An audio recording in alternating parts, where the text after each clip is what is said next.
എല്ലാ കൂട്ടുകാർക്കും പുതിയൊരു വീഡിയോയിലേക്ക് സ്വാഗതം. ഇന്ന് നമ്മളൊരു ഈവനിങ് സ്നാക്സ് റെസിപ്പിയാണ് കാണാൻ പോകുന്നത്.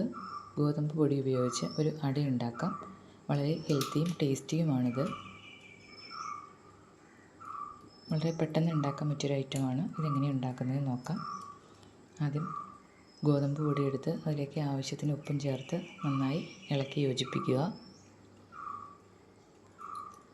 അതിനുശേഷം ചൂടുവെള്ളം ചേർത്താണ് മാവ് കുഴയ്ക്കുന്നത്. കുറേശ്ശെ വെള്ളം ചേർത്ത് കൊടുക്കാം.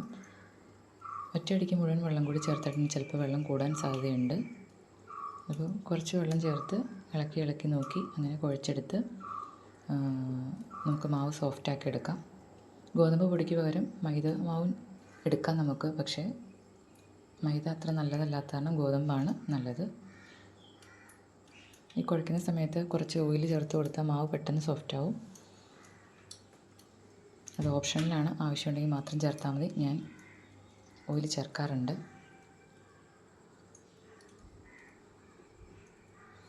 നല്ലപോലെ കുഴച്ച് സോഫ്റ്റാക്കി എടുക്കാം. ഏകദേശം ഈ ഒരു പരുവമായിട്ടുണ്ട്. വേണമെങ്കിൽ ഒരു അരമണിക്കൂർ നമുക്ക് റെസ്റ്റ് ചെയ്യാൻ വയ്ക്കാം. നിർബന്ധമില്ല, അപ്പോൾ തന്നെ ഉണ്ടാക്കിയാലും കുഴപ്പമൊന്നുമില്ല. ഇനി നമുക്കിതിന് വേണ്ട ഫില്ലിങ്സ് റെഡിയാക്കാം. ആവശ്യത്തിന് തേങ്ങ ചിരണ്ടിയത്, ആവശ്യത്തിന് ശർക്കര, കുറച്ച് നല്ല ജീരകം ഇവ ചേർത്ത് നന്നായി തിരുമ്മിയെടുക്കാം. ആ ജീരകത്തിൻ്റെ ടേസ്റ്റ് ആ തേങ്ങയിലേക്കും ശർക്കരയിലേക്കും വരാൻ പാകത്തിന് നല്ല രീതിയിൽ ഇളക്കി യോജിപ്പിക്കണം. അതിനുശേഷം മാവ് കുറച്ചെടുത്ത് ഓരോ ബോൾസ് ആക്കുക.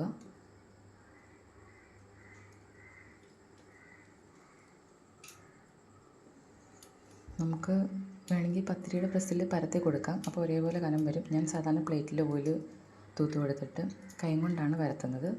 വേണമെങ്കിൽ നമുക്കിത് ഇലയിലും വാഴയിലയിലും ട്രൈ ചെയ്യാവുന്നതാണ്. ഞാനിങ്ങനെ കൈ കൊണ്ട് പരത്തി കൊടുത്തിട്ട് ഇതിൽ ഫില്ലിങ്സ് നിറയ്ക്കുകയാണ് ചെയ്യാറ്. നമുക്ക് തേങ്ങയും ശർക്കരയും സ്പ്രെഡ് ചെയ്ത് കൊടുക്കാം. ഓയിൽ യൂസ് ചെയ്തേക്കുന്നതുകൊണ്ട് നമ്മുടെ കയ്യിൽ ഒട്ടത്തൊന്നുമില്ല. അതിനുശേഷം നമുക്ക് ഇത് മടക്കിയെടുക്കാം. ആ പ്ലേറ്റിൽ ഓയിൽ തൂത്തുകൊണ്ടാണ് അവിടെ ഒട്ടിപ്പിടിക്കാത്തത്. അതിനുശേഷം നമുക്കിങ്ങനെ പ്രസ് ചെയ്ത് സൈഡ് ഒട്ടിച്ച് കൊടുക്കാം. ഇനി ഒരു ഫ്രൈ പാൻ അടുപ്പത്ത് വയ്ക്കുക. പണ്ടൊക്കെ വിറകെല്ലാം യൂസ് ചെയ്യാറുണ്ട്, ഇപ്പോൾ ഉള്ള വീടുകളിൽ അത് കാണാറില്ല.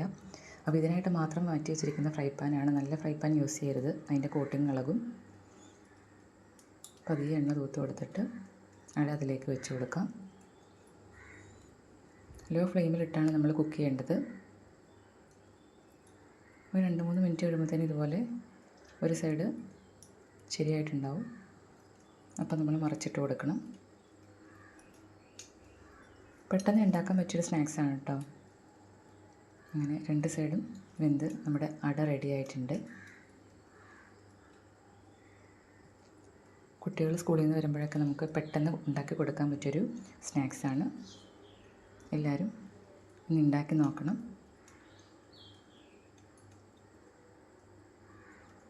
ഉണ്ടാക്കി നോക്കിയിട്ട് അഭിപ്രായം കമൻറ്റായി അറിയിക്കണം. വീഡിയോ ഇഷ്ടപ്പെട്ട ലൈക്ക് ചെയ്യണം.